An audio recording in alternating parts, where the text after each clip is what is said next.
Hello everyone, welcome to Tea Time History Chat Live with me, Philippa Lacey-Brull. It's the 5th of June and today I'm going to talk to you about Fountains Abbey because I've been out on the road again. Fountains Abbey is actually just one of the places I went to, so I will have a chat to you about that today. Let me know where you're watching from and how you are all doing. So it's been a very busy week since I last saw you. I have been following some of the places that, basically visiting some of the places that we have in the Catherine Howard tour next September. This is the book we're basing it on. Gareth is our tour historian for the Catherine Howard tour. Young and Damned and Fair is his biography of Catherine Howard. It's fantastic. Like, this is the one to read if you want to read a book about Catherine Howard. And it's very insightful into the downfall of her, but also the downfall of Anne Boleyn. And in fact, we did an interview about that because it's so different what happened to Catherine Howard than to what happened to her cousin Anne Boleyn. So anyway, so I have been I've put together the Catherine Howard tour for September next year, which any of you were here last week know that I announced. And I have, so the itinerary is all together, but I was going and having meetings with people and checking out things. Anyway, one of the places that is on the itinerary is Fountains Abbey. So I thought I would share that with everyone today. Linda's here. Linda is already booked onto the tour, which is fantastic. Said you'd been for the last time, but yay, you and Jeff are coming back. I'm very, very excited. Hi, Deborah. Hi, Marianne. Good day, Becky. Becky's also coming on the tour. So I have an update. So the tour went on general release today. It goes on, all of the tours go on priority booking release to members of my Patreon for 7 days before they before it goes on general. And in fact, we're sold out already. So I apologize to anybody who was kind of thinking about it and haven't got their booking forms in, because we have actually completely sold out, which of course I'm very, very happy about. But if you did want to do the Catherine Howard tour and you've missed out this time, please drop us a line at office@britishhistorytours.com. We'll begin a waiting list. And if the waiting list gets a decent size, then we'll maybe look at putting on some more dates, or maybe look at putting it on the year after. We'll see what the response is. Or if you just want to be on the kind of reserve list for these dates, let us know. So so that's a very exciting way to begin. So as I say, I've been doing a bit of traveling. I was in I'm trying to think how many I feel like I've been a lot of places recently. So I was in Kenilworth last week, and I will be sharing a blog about that, because I think maybe it was the week before, because I think maybe I mentioned it last week. But anyway, I came across some things that I didn't think there was anything else to discover. And I found some very interesting things out while I was there, which is, so anyway, I will be writing a blog about that again. That'll go into my Patreon and my paid Substack. But then earlier this week, so Monday, Tuesday, I went to two of the 3 hotels we're going to be using for the tour, and 2 of the destinations. One was Pontefract Castle, which I will cover another time, and the second one was Fountains Abbey.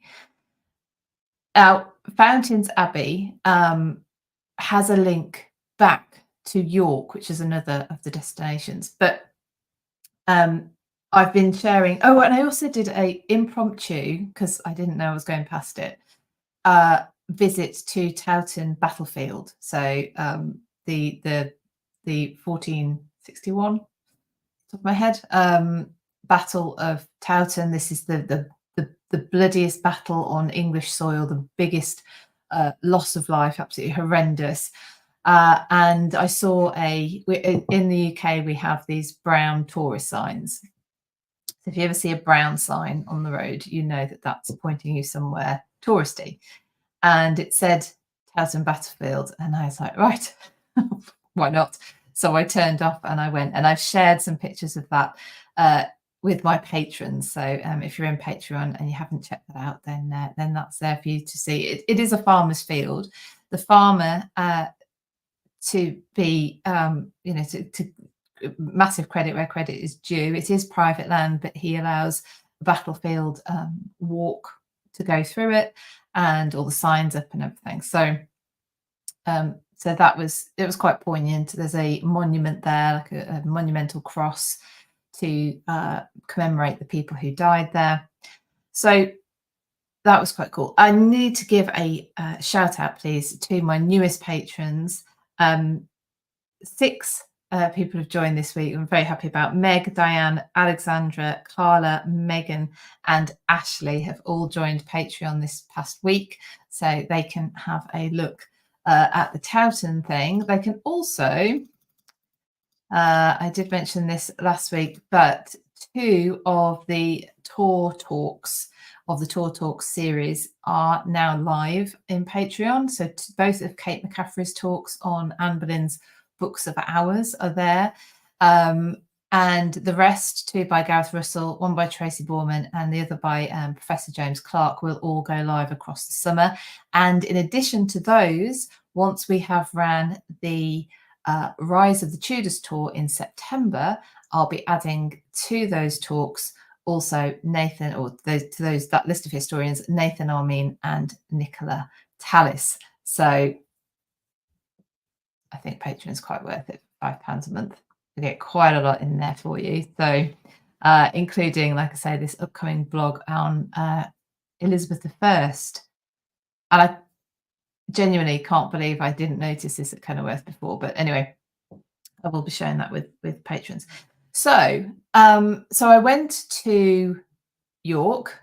I was staying in York. I was staying actually at the Grand, which is the hotel we are going to be staying in on the tour. And it is within a few meters of the Roman walls, which surround York. It is also it's next to the river. It's just over the river from a place called St. Mary's Abbey, which Becky, Linda, anyone else who's on the tour with us next September, we will be taking a walk over there. Now, St. Mary's Abbey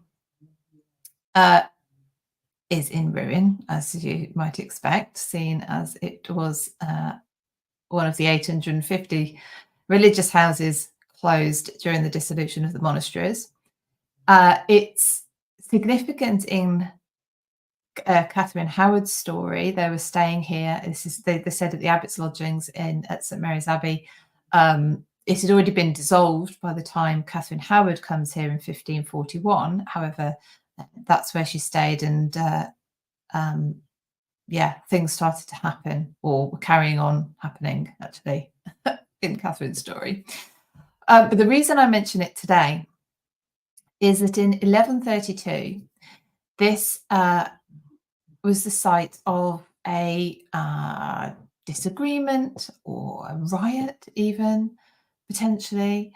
This was a Benedictine monastery, and 13 of the monks here rebelled because they wanted to lead a stricter life. They felt that life at the monastery had become a little bit too materialistic, I suppose, a little bit more lax. They wanted to really go back to to just dedicating themselves to God. Oh, Melissa says time team dug at St. Mary's at York. Oh, that would be an interesting one to look at. That would make sense, because actually next to St. Mary's Abbey is, so as you look at this, the landscape photo, thank you for everyone who's listening on the podcast. I will try and remember, you can't see this, but so the ruins of St Abbey are right next to the Yorkshire Museum, and in the Yorkshire Museum, again, when we're on tour, I will point people in this direction if we don't actually get to take you, because you will have some free time in York. There are a lot of the finds, should I say, from the Abbey. Quite stunning, actually, as you'd expect, I suppose. But it's one thing to know that monasteries and abbeys were beautifully decorated, and it's quite another to actually be able to imagine that. And the things that they have in the museum, of which I'll share some on my posts on Instagram. It allows you to start to understand just how incredible it must have looked. But in 1132, you have 13 monks who rebel because they think that they're not following the rule of Benedict as they should be, and they're cast out, or they leave, or, well, so not completely sure how the story exactly went, but there was certainly a disagreement, and the archbishop, whose name escapes me, gave them some land near his seat at Ripon. There's a cathedral at Ripon, and it was the site that would be where they would establish Fountains Abbey. It's named Fountains, comes from the fact that there are 6 springs on site. So that's where Fountains comes from. It's a World Heritage Site, Fountains Abbey, and the surrounding water. It's called Studley Royal Water Gardens. The site is absolutely ginormous. I did not cover it all yesterday, and I was tired. So, it's really quite a big site, and I was wondering before I went what they meant by Fountains being the largest ruins, Abbey ruins, still in the country. What do you mean largest? What does largest actually mean? Well, this complex must have been, must have been one of the largest. It's certainly one of the largest I've ever visited. And as you can see, those of you listening on the podcast, I'll try and explain it, but there is full height walls still remaining, obviously no roofs, and a tower, Hubie's Tower, that was built in the, not too long actually before the dissolution. That is ginormous. I don't actually know how high it is, but it's bigger than a normal church tower. It's, I don't know where to compare it to, but either way, and the ruins there are extensive because the site was extensive. So Melissa says, wasn't Fountains the wealthiest abbey in England at one time regarding the land, livestock? The Grange was very productive. So these 13 monks that were cast out from St Mary's Abbey in York were sent here, and they originally built, obviously they didn't have this straight away, they built a wooden church. The first winter that they were here, they really struggled. They apparently survived by taking shelter under a tree and covering themselves in straw. They had a bread ration, which was being that was sort of organised by the Archbishop, and they barely survived. They then spent obviously their time building up something to actually live in.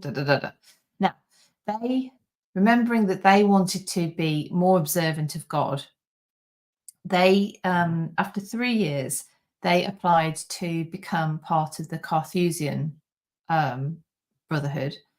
There was one other Carthusian abbey in the north. That was Jervo Abbey. So they would be the second. And they were accepted into the order. And the Cistercian uh, um, order allows for lay brothers. So how it worked was the Carthusian monks were expected to dedicate, a lot of their time to worshipping God, um, and some physical activities as well. They were allowed to have lay brothers. These were people employed by the monastery who would do the productive work. So, looking after the livestock, uh, sowing and dealing with the crops. And that is how they became so, well, by virtue of that, they became incredibly productive and incredibly wealthy, like Melissa says. So, yes, I didn't want to say it was the wealthiest abbey, but probably at one time, I imagine if it wasn't, it must have been very well near the top. Sheep was a big income for them, wool. And if I show you where they are, I tried to capture some pictures, which you can see it's very dull day when I was there yesterday, but try to capture some idea of where they are. So you've got this river Skell running through, and you are in a valley, and I think it's quite a long valley. Like I said, I didn't manage to explore the lot because it's really quite big. And in the far distance on the photograph on the left hand side, you can see a sort of cliff where they quarried some of the stone from. As you walk down to the site, it takes about at least 10 minutes to walk down from, or I think it was about 10 minutes from the visitor centre down into the valley, down quite a steep pathway. And from the top of the pathway, you can't see that there is anything. And you've just seen on the previous pictures how large the tower is still that stands, and how large the ruins are, and yet you can't tell from the top that there's anything there. That's how deep this valley is and how sheltered it is. So of course it was great for grazing sheep. It was great. It's got the water running through with the river, the springs. So it was, although a tough spot to begin with, of course, to establish, because they had nothing, they did survive and they did establish. So, and like we've said, become very productive and very wealthy. So it's one of these ironies with monasteries, particularly, that they tended to splinter, and you'd get new monastic institutions set up because of a wish to go back to a more basic observance, which had become just not it evolved into being something more materialistic, and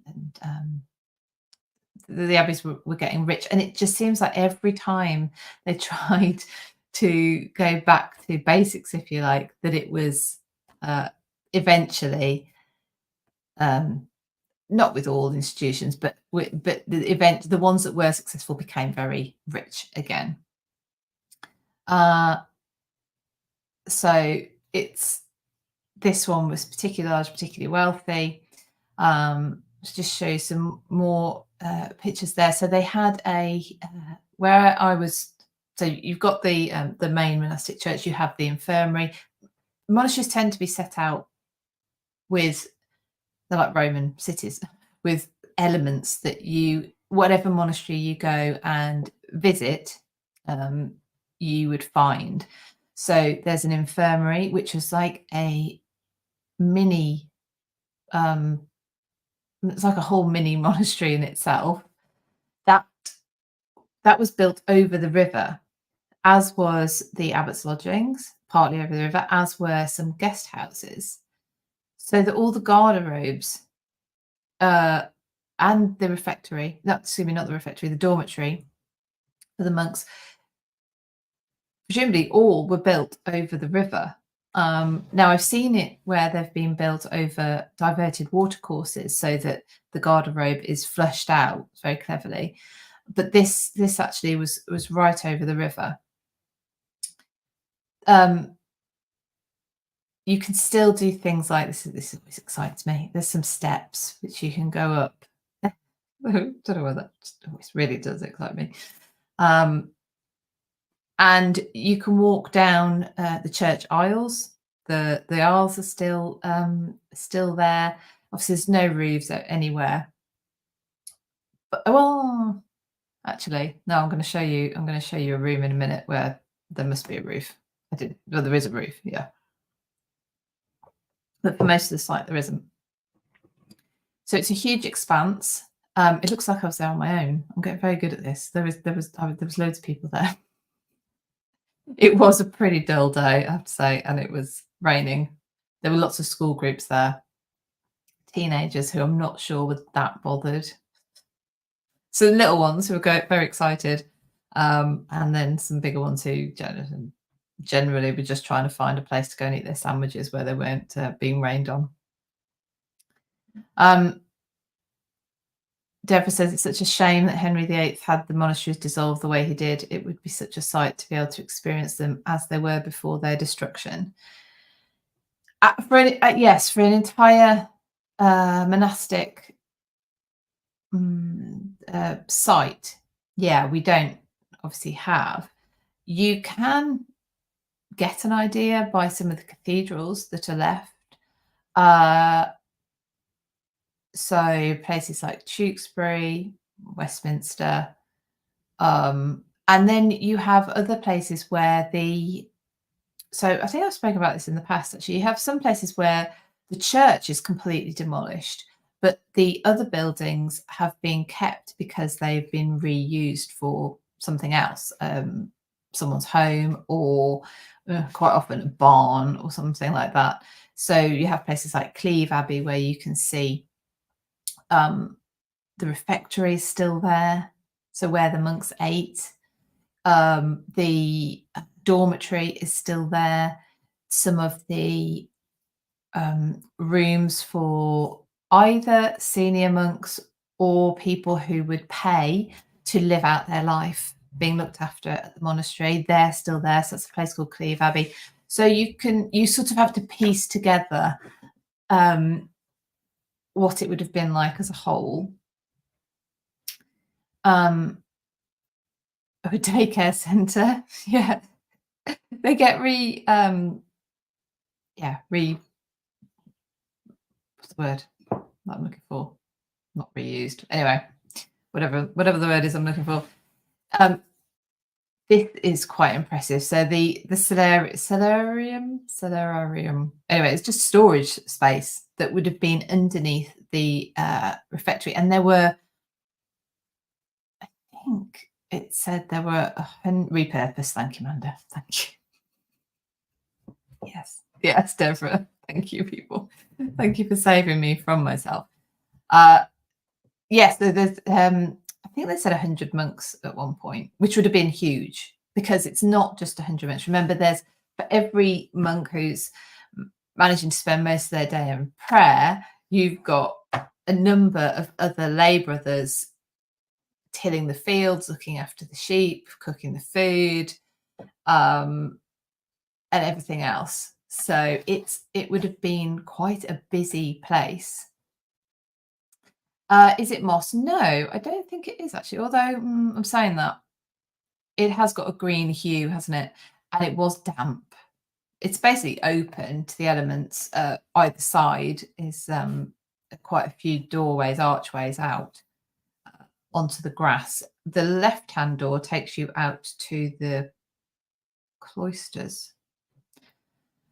And above here would have been the dormitory. So it would have been huge because the lay brothers obviously are sleeping here as well as the monks. I'm going to have my pronunciation issues, aren't I? This room on the right. So I should explain to people listening on the podcast or who can't see the picture.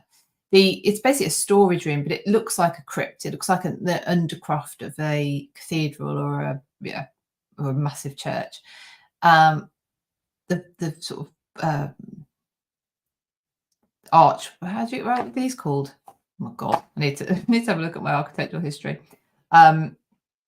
Really high ceilings, and just it's really impressive. And yet this was a storage room. But anyway, then there's the oh gosh, let me remember what they're called. I think this is a storage room for what am I thinking? Documents. And I just want to get the proper name for it. Because when I walked into here, so bless, when I walked into here, there were a number of kids trying to find shelter. It had started to rain by this point. And I was in there and I was getting very excited, but obviously keeping it low key, about the tiles on the floor. So this is the muniment room. And it was used to keep valuable documents and deeds and whatever in here. So this is drier, it's warmer. The only place in the Abbey where a fire was allowed to be lit was the warming room, which was just underneath here. But anyway, the muniment room would keep the documents. And anyway, in here, I've just given one. I'll put some more pictures into my Patreon. I've just given one example here of the tiles on the floor, and they were in pattern. So some patterns were created from the tiles themselves and cutting them into different shapes. So you've got like you've got flower petals. So you've got flowers on the floor there. There were others that were printed into, sort of impressed, should I say, into the tiles, clearly done before they were fired. There was quite a few, so I was getting excited while these teenagers were talking about who was going to beat up who on the bus. I was like, okay, I'll just carry on. You just carry on. I just thought, oh, my kids would be laughing their socks off if they could see me now. So yes, so fountains. So I was very impressed with it. It's going to be a lovely day, a lovely place to take people. It is a really large site. There's also there's the site of the brew house and the bakehouse. There's a mill. There's actually a place called Fountains Hall, which was built not by the person who was given Fountains Abbey after the dissolution, but the person he sold it to. So it's a Jacobean hall, which you can explore the part of the ground floor in. Yeah, so and then there's some water gardens as well. Like I say, it's a World Heritage Site. It's actually a UNESCO accredited, I don't know if you call it accredited or recognised site. Amanda says, I think they showed how the tiles were made on Tudor Monastery Farm. Oh yes, I think James Clark was involved in that. Professor James Clark, who wrote the latest book on the dissolution of the monasteries, which I've been listening to again. Yeah, Melissa, those arches in the muniment room. That's what I was trying to think of for the solarium as well. Oh no, they're more pointy, aren't they? Yeah. Oh, Melissa says he's in it. See, I need to catch up on TV. I don't watch a lot of TV, which means I miss some stuff. I do miss it. So I have to, when I'm working less, I shall have to treat myself to some TV time. It is a quick one today because, like I say, if you were here at the top of the hour, we've sold out the latest tour, the tour that I announced last week. So I am working through everyone's bookings, which obviously is a matter of priority. So and I only got back late last night from doing all my trips. I will be on the road again soon, next week or week after, with more things to bring you. tonight on History After Dark with back on 8:15 tonight with the History After Dark girls, Kat Marchant, Dr. Kat, and Catherine Ibbotson. We're talking about Ada Lovelace tonight. So we'll be looking at her life, her work, and her legacy. So if you can join us for that, it's on History After Dark on YouTube. And I will be back next week here. I've got a couple of topics in mind, so I need to let you know which one I go for. In the meantime, I will be writing a blog about Elizabeth at Kenilworth and the bits that I keep saying I can't believe I missed, but I will tell you all about those in my blog. So if you're in the Patreon or you're on my Substack. And that's about it for now. I am going to go and do some more bookings. So thank you ever so much, everyone, for joining me. Sorry it was a quick one today, but I didn't want to miss it. And anyway, it's all good news. So I will see you next week. I'll be back live at the same time. Or if you're around tonight for History After Dark, please do see you then. All right. Bye, everyone. Bye-bye.